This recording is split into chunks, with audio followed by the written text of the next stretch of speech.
Hi అండి. ఈ సమ్మర్లో ఉండే హీట్కి బాడీని కూల్ చేసుకోవడానికి మనం చాలా వరకు ఫ్రూట్స్ మీద, ఫ్రూట్ జ్యూసెస్ మీద, ఇంకా మిల్క్ షేక్ల మీద ఆధారపడుతూనే ఉంటాం కదా. చాలా మంది ఫ్రూట్స్ని డైరెక్ట్గానే తినేస్తారు, కానీ కొంతమంది మిల్క్ షేక్ లాగా ఎక్కువ ఇష్టపడుతూ ఉంటారు కదా.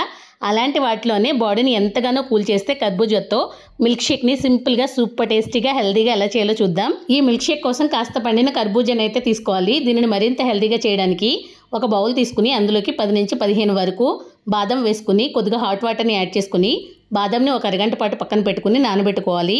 నేనైతే కాస్త పండి మరీ మెత్తగా లేని కర్బూజాని ఒక హాఫ్ వరకు అయితే తీసుకుంటున్నాను. దీనిని పైన ఉండే చెక్కు తీసేసి చిన్న చిన్న ముక్కలుగా అయితే కట్ చేసుకుని పెట్టుకోవాలి. ఇప్పుడు బాదం మీద ఉండే పొట్టుని అయితే సెపరేట్ చేసేసుకోవాలి. మనం అరగంట పాటు హాట్ వాటర్లో నానబెట్టాం కాబట్టి బాదం మీద పొట్టు అయితే ఈజీగా వచ్చేస్తుంది. ఇలా పప్పుని సెపరేట్ చేసేసుకుని ఒక మిక్సింగ్ జార్లోకి ఈ బాదంని వేసుకుని ఒక్కసారి కొంచెం పల్సిచ్చుకుని గ్రైండ్ చేసుకున్న తర్వాత ఇందులోకి ముందుగానే మనం కట్ చేసి పెట్టుకున్న కర్బూజా ముక్కల్ని కూడా వేసుకోవాలి. జనరల్గా మిల్క్ షేక్ లాంటి వాటిలోకి షుగర్ని అయితే యూజ్ చేస్తూ ఉంటాం కదా, అలా కాకుండా నేనైతే ఇక్కడ 2 టేబుల్ స్పూన్ల వరకు స్వీట్నెస్ కోసం తేనెని వేస్తున్నాను. దీనికి ఇంకాస్త రిచ్ టేస్ట్ని యాడ్ చేయడం కోసం 2 టేబుల్ స్పూన్ల వరకు మిల్క్ మేడ్ని కూడా వేస్తున్నాను. ఇది ఆప్షనల్ మాత్రమే, మీకు నచ్చితేనే వేసుకోండి.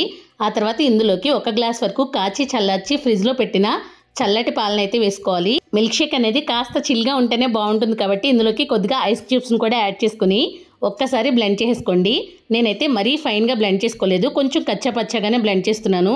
ఇప్పుడు దీనిని సర్వింగ్ గ్లాసెస్లోకి అయితే సర్వ్ చేసేసుకోవాలి. ఆ తర్వాత పైనుంచి కొద్దిగా మీ దగ్గర ఏదైనా అవైలబుల్గా ఉండే హార్లిక్స్ కానీ, బూస్ట్ కానీ, బోర్న్విటా లాంటివి కానీ ఉంటే కొద్దిగా పైనుంచి అయితే యాడ్ చేసుకోండి.